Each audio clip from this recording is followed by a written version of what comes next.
Look at these babies. Hey, William. Hey, William. Look at this sleepy Jamie and the balloon poodle. Look. Oh, and here's Brucey Goose. He's finally warmed up to the kittens enough to be in the same general vicinity as them. They've like doubled in size.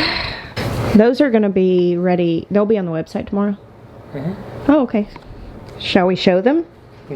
Do you want me to film and you show them? You're a better Vanna White than me. Oh my gosh. That's what I have a tripod for. I'll promote my stickers with Jackson chowing down back there. Say hey, Jack. Yeah, you were recording and I was like, they see me, right? Am I bothering you while you No, eat your I can dinner? go, I mean. No, you're fine. You're not bothering me. Real life, baby. All right, we got new stickers in the shop. These are live. I know I always say they're my favorites, but they're all so good. I did put a Maya as my homeboy sticker aside to put on the back of my car.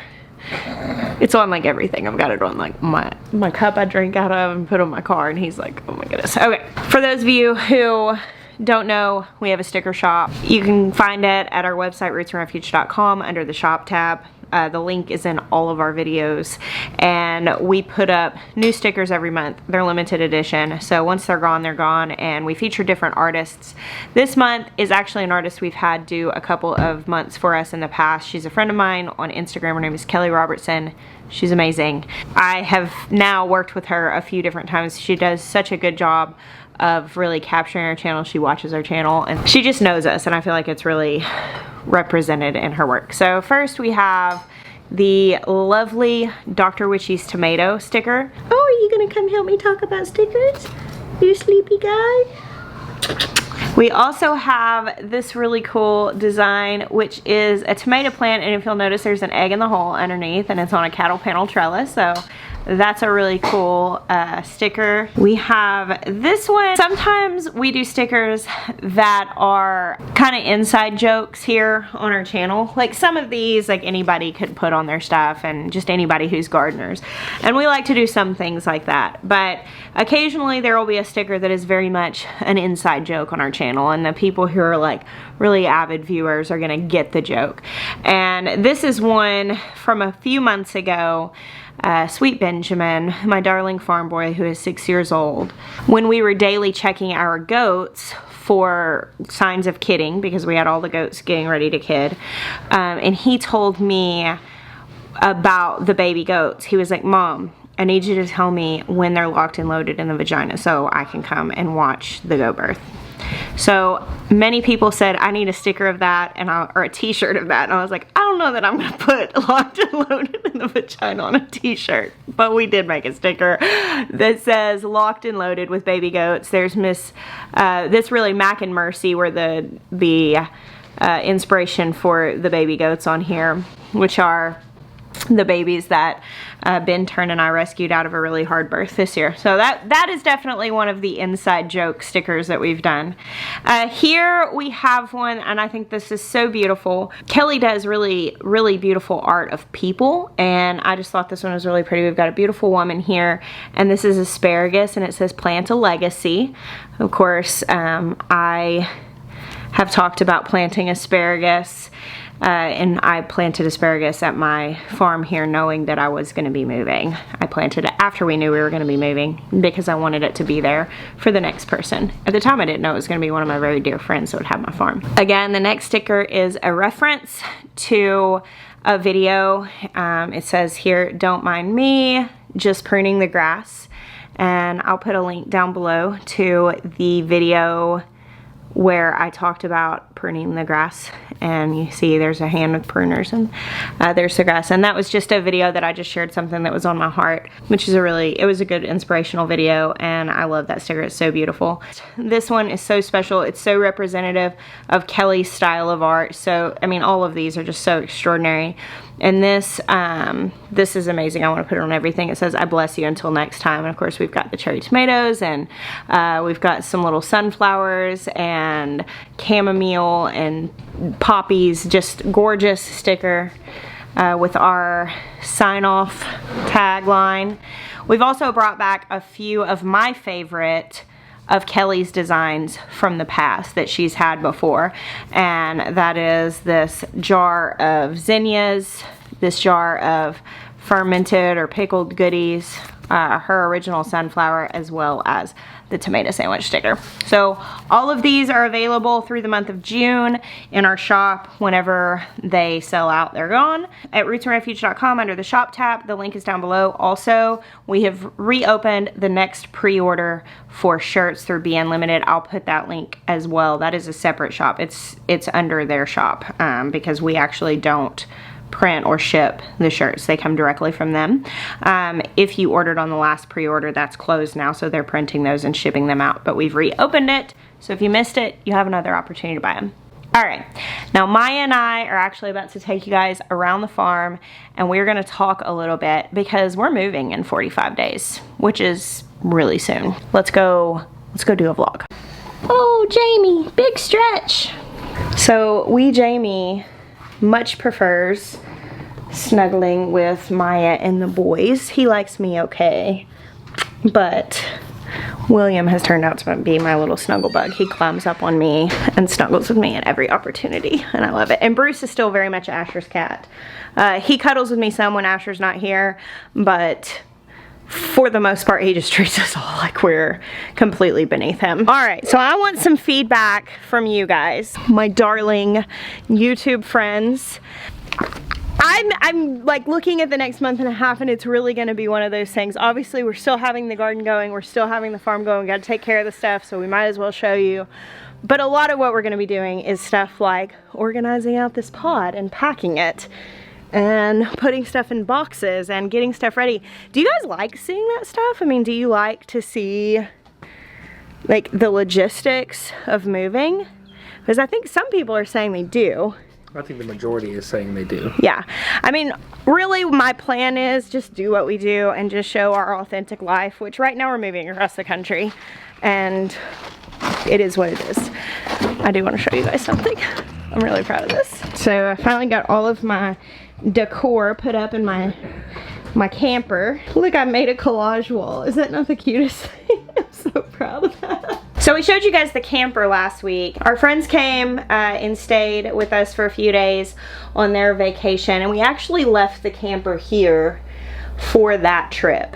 We knew they were coming, and with our house in disarray, that was the best way for us to be able to host people, was to have this space. You really should call it by its name, though. I mean, you're being a little offensive by just calling it the camper as if it's the same as all campers. This is Toodles. Toodles, the camper is Toodles. That's what we call the camper, is Toodles, because it is my clubhouse. Jeremiah did catch me today. Look, I couldn't find Jessica. I was like, And we had the AC running, so it was nice and cool in here. And lo and behold, she's in the dark bedroom. I was listening to an audiobook. I'm like, what are you doing? He came in and I was laying there like this. She's like hiding.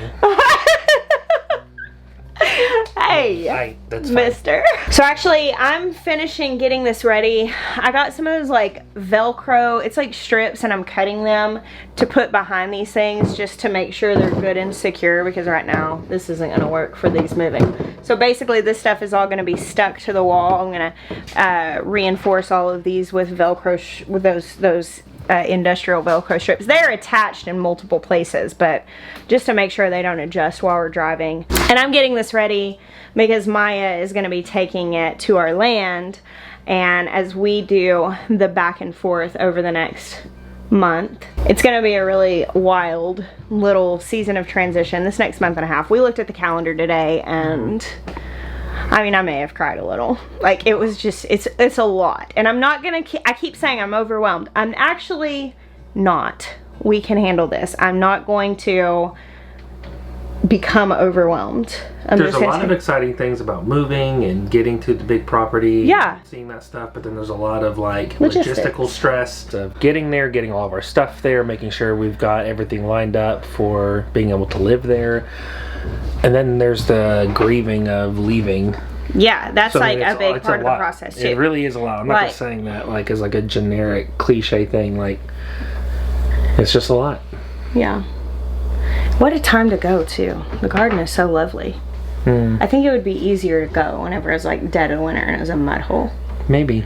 Maybe not. Probably not. So tomorrow I'm actually going to be working on this. I was not doing it today because it wasn't raining today. So tomorrow's supposed to rain and I'm going to get this all ready to go. Isn't it cute? I asked Jeremiah when he got there if he's going to like, you know, unroll the rugs and like set it all up and make it all cute for him and the guys. I don't know. I got you grocery stock too. I did that. I do appreciate the rugs. I'm like, you know what else I'm gonna put in here? Are you gonna try and hide in here or something? I wish.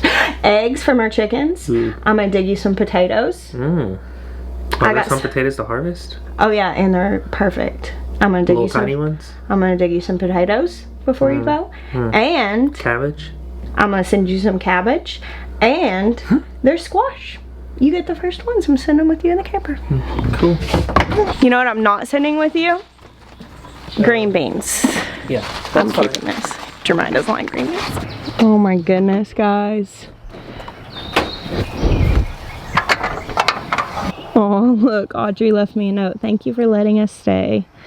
That's so sweet. Look at this garden. It's so lush. It's rained so much. I have green beans to spare. All of these are really covered. I was noticing this and thinking, I need to get some photos out in front of this. What an amazing photo backdrop. Look at that. Isn't that great? It's a cool wall. It is. So Jill is actually coming over this week and we are going to talk about some different things like transitioning, because like as I'm taking some of these things out, I'm going to be putting stuff in that is 100% going to be on her to harvest and take care of half the time. I'm not even going to be here for it to get close to fruition. So I'm getting her input on like what she wants where. Check this out. By the time he's leaving, this yellow zucchini is going to be just perfect. So if you see this, y'all see this kind of silveryness on this. This is the beginning stages of like powdery mildew coming on these. I think this might be our first raspberry. Oh yeah? I forget the breed. I don't remember the variety. I can't remember. The white ones, I don't know. I can't remember the variety, but it's the only one that survived. For some reason, a bunch of them didn't make it, and this one's thriving. And I think this is the first one we've ever harvested from it. No, I got it for you. You got it for me? Yeah. Well, how about halvesies? So then like we can Lady and both the Tramp style? Okay. No. Alright, let's try it. There you go. That's actually not tart. That I is thought delightful. it would be super tarty. That's really good. So good. Another one. I know. I wish there was a bunch more. We need to figure out, we need to go back and look on our order and figure out what variety that is. So I was saying with this, when you get powdery mildew on plants, you can use neem oil for that. Oh man, look. You don't see those squash bug eggs. So these you just wipe off. It's best if you can get like some masking tape to make sure you get them all off. But you want to get all of those off your plants. Don't leave them.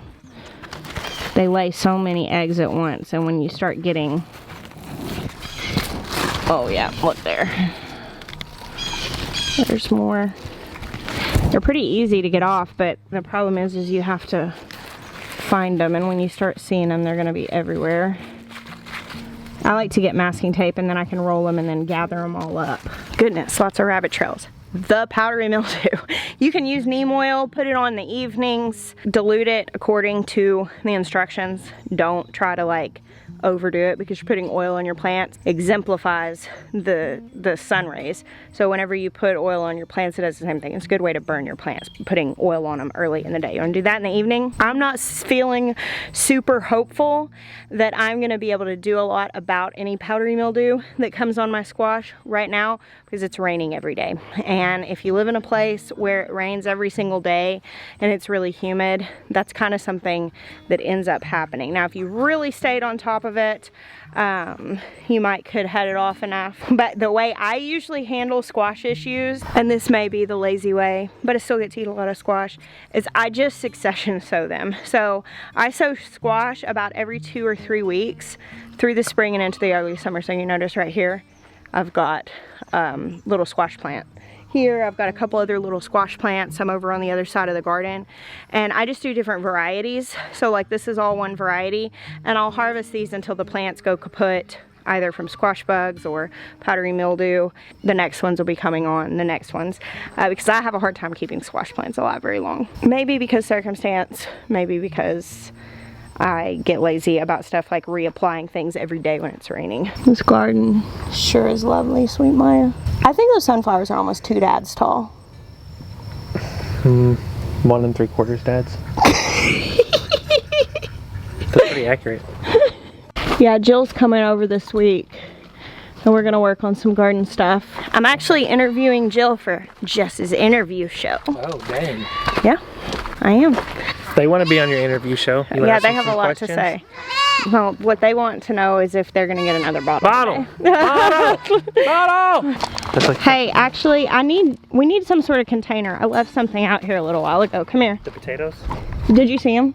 I actually pulled these up. I was out here messing around with stuff, and I pulled the plant up and pulled all these out from underneath it, and then I didn't have anything to put them in, and I really tried to balance them in my shirt and stuff, and it wasn't working. I was wearing a jumper, so I couldn't make a basket out of my shirt. I'll get a basket or something. One of the things Jill is coming to do is bring some silage tarps to tarp the unplanted areas of the garden, because I mulched them, but the weeds are still coming up.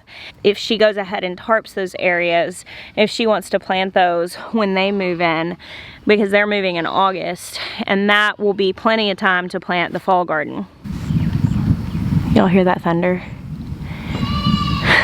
I just have a few minutes. There's a storm coming. Our 10-day forecast has thunderstorms on it every single day, which is great, you know. Not like we're trying to move or anything. So I want to address something garden related, because this time of year I start getting a lot of the same question where a lot of people are like, hey, you know, is it too late for me to put my tomatoes in? Is it too late for me to grow cucumbers? Is it too late? Whatever. And I want to just quickly explain how this works, because for a lot of new gardeners this is really confusing. So people will think that what you see for sale at the store is what you're supposed to grow at a certain time, and then when it's gone from the store, like, the time to grow that is over, and that's really not the case. So every plant that you want to put in your vegetable garden, it's just a plant that has a specific set of circumstances, conditions in which it thrives. For instance, cabbages, broccoli, and kale, and cauliflowers, all those kinds of things, they do best in temperatures below 85 degrees Fahrenheit, or like 29 Celsius. Once it starts getting above those temperatures regularly throughout the days, those things are going to go to seed. You don't want them to do that, because then you don't get your harvest. For where I live, it's mild enough throughout the winter. It may freeze, but usually it doesn't get terribly cold.